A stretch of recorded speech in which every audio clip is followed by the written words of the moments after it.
Welcome back to Season 3 of my podcast. I am Amanda Blackwood, the survivor. As many of you know, I wrote my autobiography as a survivor of human trafficking called Custom Justice. For those of you who didn't know, now you do. Keeping in line with that, this entire season is going to be focused on interviewing other trauma survivors who did or plan to write about their own experiences as trauma survivors and how they overcame their past. Get ready to hear from some truly incredible people.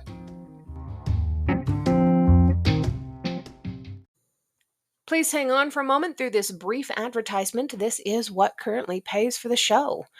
Of course, I will also take donations through PayPal to keep the show running, or you can show support by a simple book purchase. I have quite a few out there. Just look for books by Amanda Blackwood on Amazon or Barnes & Noble. Your purchase does go to helping to support local organizations that help fight human trafficking also. Good morning. Good morning. How are you, Maureen? I'm good. Hello. I'm so sorry. We've had some technical issues this morning, but I'm glad I've got you with me now. Yep, I agree.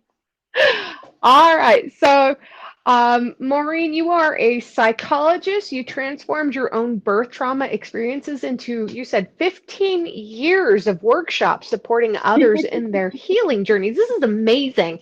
And then after all of that, you wrote a book talking about your personal and professional experiences. Is this correct? This is amazing.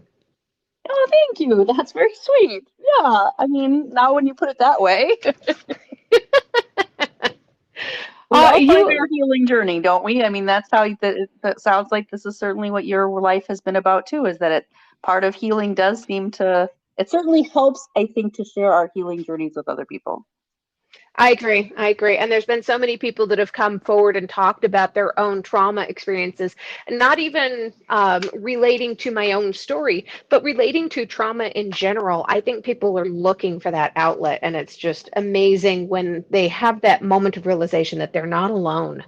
It's really cool. Yes. Yeah.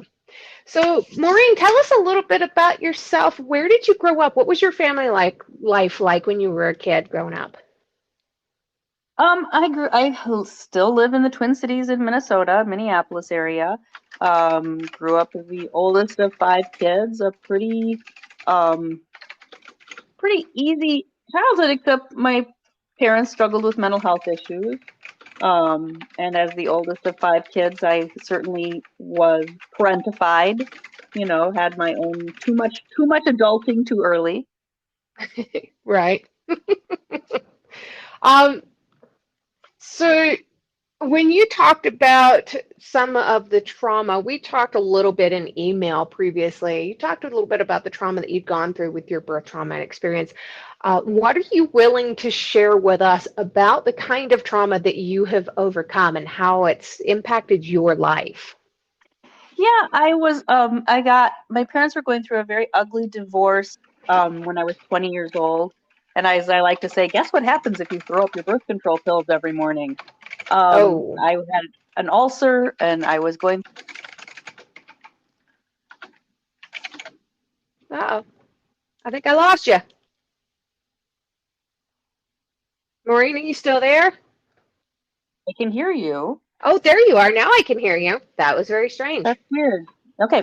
Yeah. So I ended up pregnant at 20 years old during my family's very ugly divorce process and had a baby. Decided to continue the pregnancy and be a single parent, and thought I was really ready for birth. Had been around, my mom had birthed very naturally all of us kids, and I understood it, and I was very well prepared. And then I just had a birth that just kind of blew up. Everything that could go wrong went wrong. I was almost a month late, I think, if we're really honest about it. I was over 3 weeks late. Again, back in those days, so my son was born in 1984. He's currently 37 years old. So this was quite a while ago. And the world of birth was a bit different. But I ended up with an emergency cesarean under general anesthesia after 2 days of being in labor. And honestly, when I really at this. Oh, I lose you again? I think I lost you again. That's so weird. I wonder what is going on. I don't know. We heard you all the way up until you had an emergency section after 2 days of labor, which sounds brutal. Yeah, I'm trying to figure out what is going on with my microphone really, so that we don't do that again because it seems to be dropping out. Um, so yeah, so I had so what I think when I drilled down to what part of it was really the traumatic part is that literally as they were putting the gas mask on my face, they were calling Children's Hospital saying there's something wrong with the baby. Hurry up, call, emergency in here. And Oh, then I dropped out. Then I don't, and the way that anesthesia works is you often have some amnesia, and also you have, in some ways, your body does remember, like things happen that I don't necessarily have access to the memory. So right. I woke up what felt like a year later. I'm sure it wasn't a year later. I woke up and they said, here's your, I remember saying, they said, it's a boy, because back then we didn't know the sex usually. They said, it's a boy. And I said, no, it's not, and went back to sleep because I had no idea. I was so disconnected from my birth.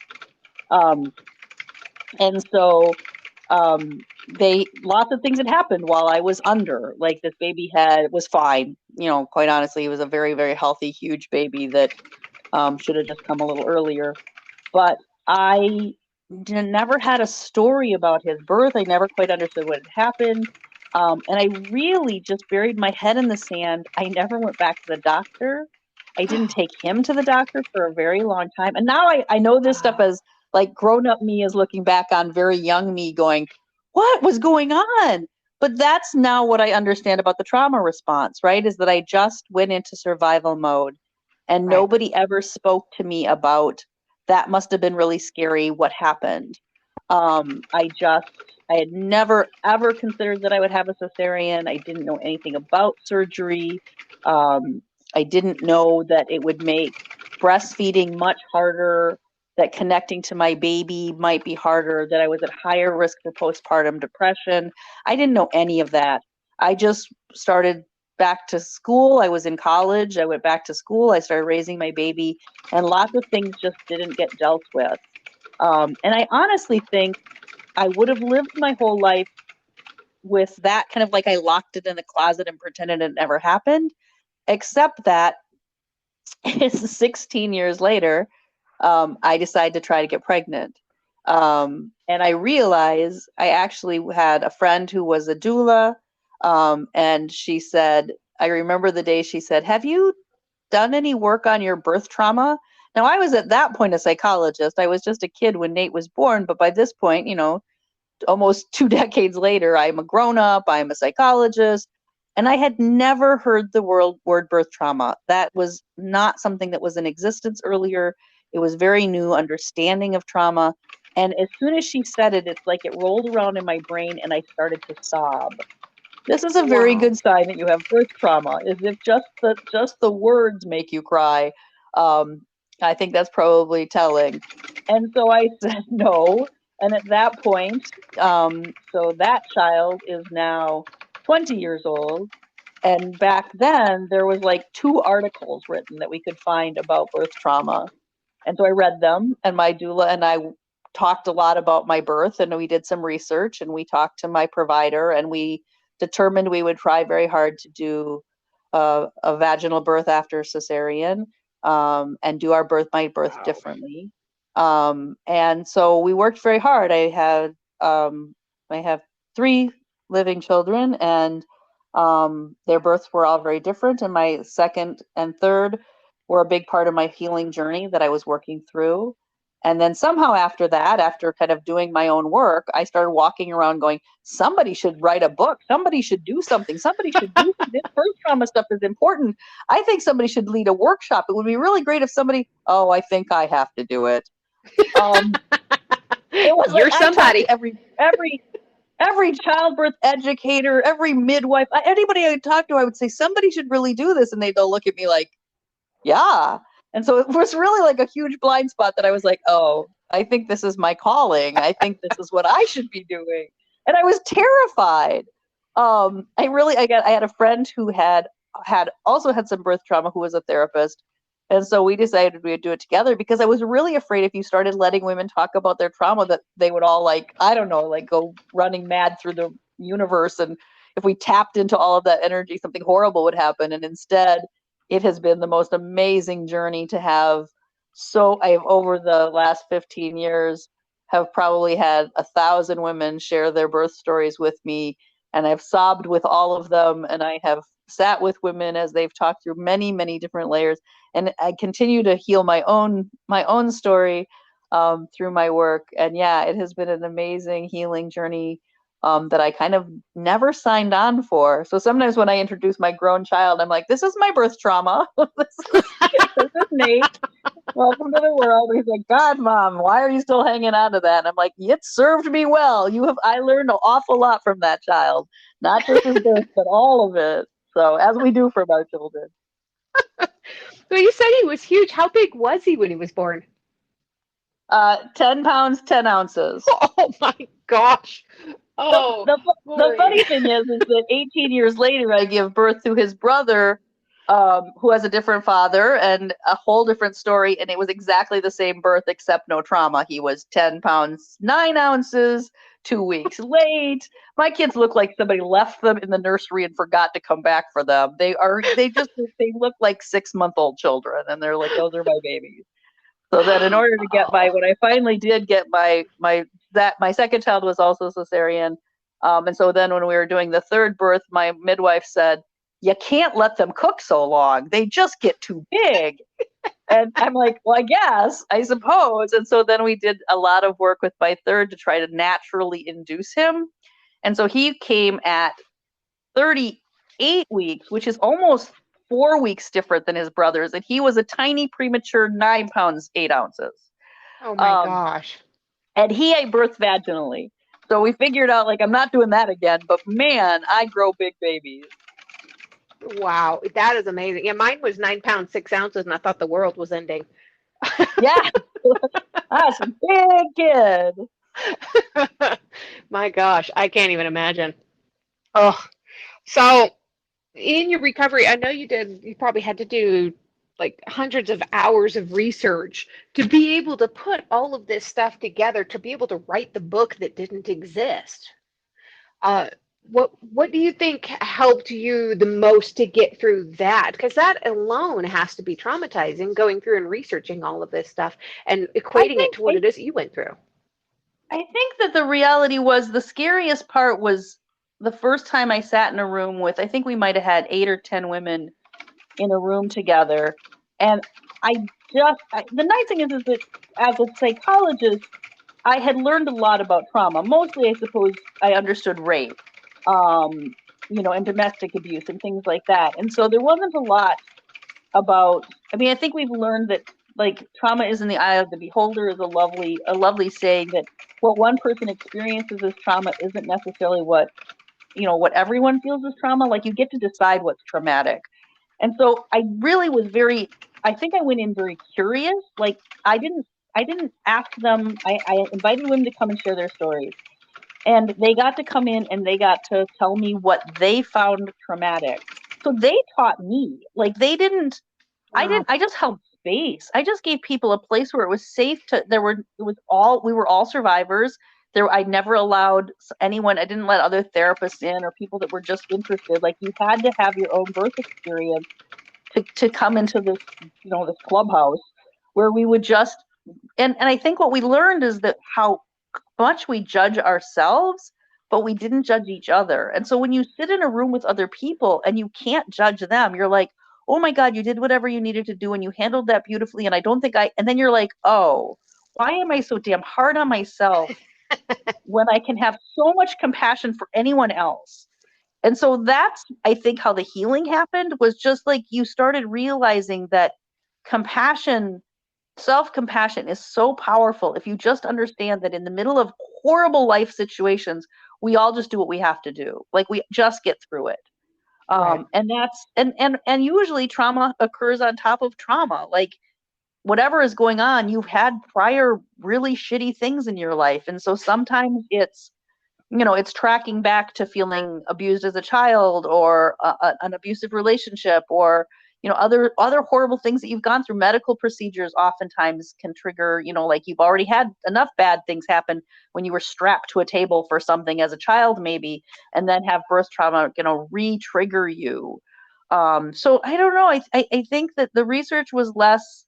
I mean, there's a lot of research. I think we're learning more and more. Certainly, I've been a therapist for almost 30 years now, and I think we are certainly seeing things through a trauma lens now that is very different than we did even 5 or 10 years ago.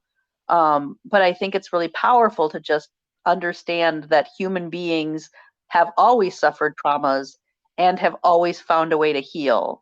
And often it's through story and through community and through forgiveness and through processing. And so I think it was more just tapping into the energy of a bunch of other survivors that got me where I needed to be. Wow. That's pretty powerful. And I found the same thing with my own story. So my listeners Yeah. already know, my survival was a human trafficking survivor. I have a community of people out here. We get together and we talk, and we don't even necessarily talk about our traumas, but just sitting in the room with somebody that Right. has experienced something similar to your own story. It's such a powerful feeling that you're not being judged by that person. This person gets you. This person Yep. understands why you have a slightly warped and twisted sense of humor when it comes to certain subjects. Absolutely. They just get it. So, in your journey, who seems to have been the biggest inspiration to you? It has been mostly being inspired by my clients as much as anything. I always learned so much from. In some ways, it was hard to kind of even hold on to my own story because I had. Oh my goodness, we are just having all sorts of trouble today.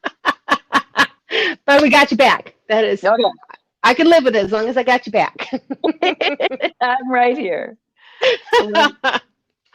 Oh, what were we even talking about? Oh, your So clients, how they inspired you. yeah, the healing journey, and just feeling like it's mostly from other people. I mean, I've certainly done a lot of research and make sure. I always want to make sure that I am, I understand that I am, I'm touching people's psyche. I take that very personally, and I have a lot of responsibility for not, never making it worse for anybody more than anything. I just, and I think that, things like trigger warnings and making sure that you understand that sometimes PTSD is a very complicated, dangerous, psychic issue to deal with for people. And so I think some of it is, certainly making sure that I have the resources to support people in very complex situations.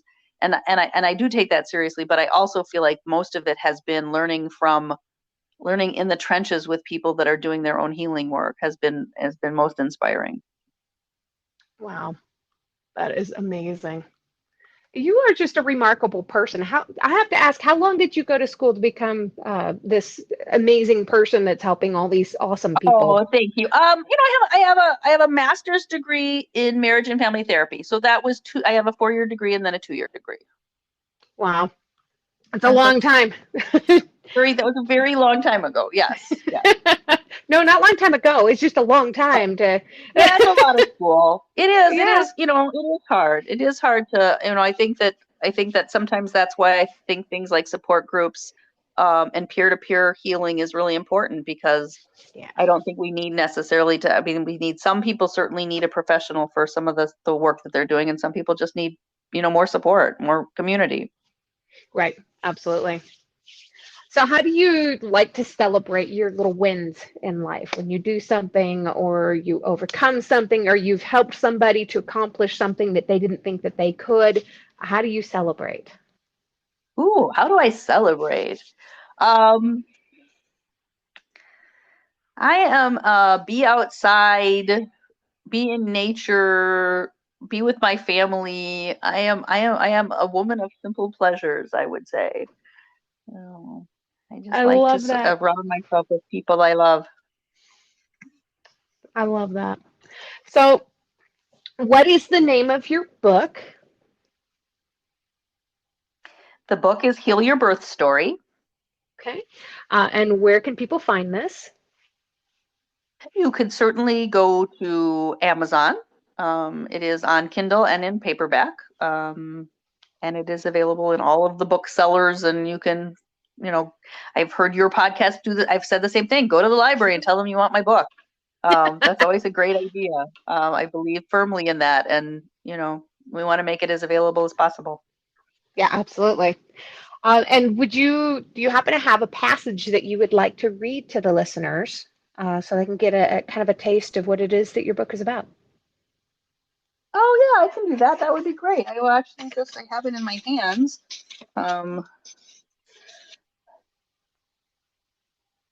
I'm just going to start from the beginning because the journey of resolving your birth story. This book is part of my personal healing birth story. I wrote this book for the women who courageously, generously, passionately shared their unspeakable stories with me. I wrote this book for the women holding unspeakable stories yet to be told. As women and as mothers, we have a complicated relationship with birth. Creating life with one's own body is transformational. Cells, then blob, then something fish-like, then the baby that looks like a chicken.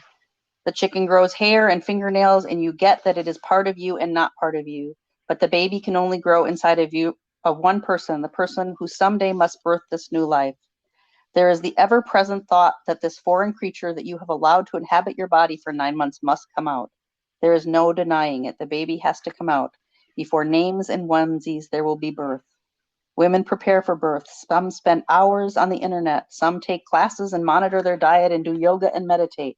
Some place themselves in the hands of experts and look for others to decide. Some deny and ignore and bury their head in the sand, but they too are preparing. We want our births to be safe. We want our babies to be healthy. We want our experience to be uncomplicated and predictable. We really don't expect it to be painless, but we want to be brave and dignified as we face the pain. For most women, if we could, we would have it be beautiful, soft and serene and peaceful and loving and magical. That's beautiful. That's awesome. I know somebody that's going through some pretty tough pregnancy stuff right now. I may have to grab a copy of your book for her. I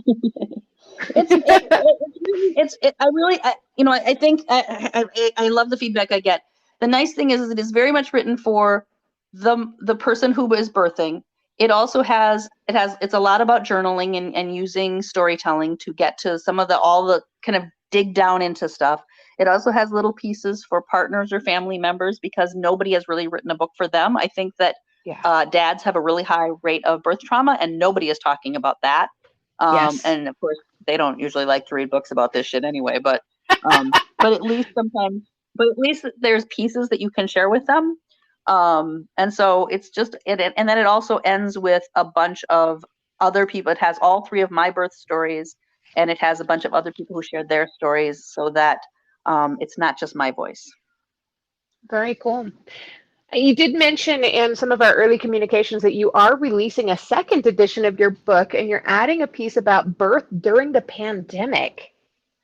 Yeah, I collected a few more stories, and I've talked to a bunch of women. There was a lot of, we all went through it was a universal trauma event. Like the whole world got turned upside down, and things that we didn't know what to expect, and it was scary. All of the things that create trauma happened to us when we went into lockdown. And some people were 9 months pregnant, and some people were 6 months pregnant, and some people were 6 weeks pregnant, and how that affected them when people were saying things like they were going to separate babies from mothers, that partners weren't going to be allowed in, that lots of people didn't get to have their parents involved because we were afraid of killing grandma. And there were so many things that were happening so quickly that and then just the isolation of new moms who are already often very, very isolated were increasingly isolated. And so I just feel like there's a very special round of trauma in there that I wanted to address. So yeah, I should be updating the book this summer at some point soon. I'm really close to just doing an updated version that will add those stories and speak to traumatic birth inside of the pandemic. That's cool. A very dear friend of mine actually had her baby during the pandemic, and I know that was pretty traumatic for her. She's also a survivor of trafficking. So doing this without her husband by her side and without her mother being allowed to be there, it was tough. It was really tough. Yeah. That's the thing, is that people that have a history of trauma, and I address that quite a bit in the book, is that Even birth under the most easy circumstances is very hard for trauma survivors because you're Right. powerless and you're scared and you have to put your hands on them, and people are putting their hands in parts of your bodies and they're naked. Like, birth is creepy and weird in a lot of ways, and if you add a prior trauma history, it can be really scary, and it's very intense. No matter what your birth is, it's always an intense experience. Yeah, I'm really grateful. I'm in my 40s now. I'm done with that, and I'm looking forward to having grandbabies someday, because that whole thing is a whole ball of nope from me. Yeah, absolutely. And one last question. I love to ask this of people, just to get your perspective on who you are as a person. What's the one thing that you love, at least one thing that you love about yourself that is not based on any kind of physical appearance? Oh, I love fiercely. When people come into my lives, I'll keep them forever. I love people. It is That's my best awesome. attribute, no question asked. Oh, I love that about you, Maureen. That's so cool. Gets me in trouble sometimes, but you know what? I'd rather be in trouble for loving people than hating them. Yeah, absolutely. I hear that too. I'm kind of the same way. I will defend somebody with my last breath until they do me wrong. Well, Maureen, it's been an absolute pleasure having you on the podcast. I'm so happy you were able to come and join Thank me you. It today. was a And wonderful opportunity. I'm honored that you wanted to come and be on my podcast with me. You're just amazing. Thank you. Thank you. And if you need Okay. anything, if you have any questions, or if you, hey, want to come back and be a guest again sometime, let me know. Thank you. I'll be here. Okay. Great. Thank you. All right. Thank you. Bye bye. Have a great day. Thanks, you too.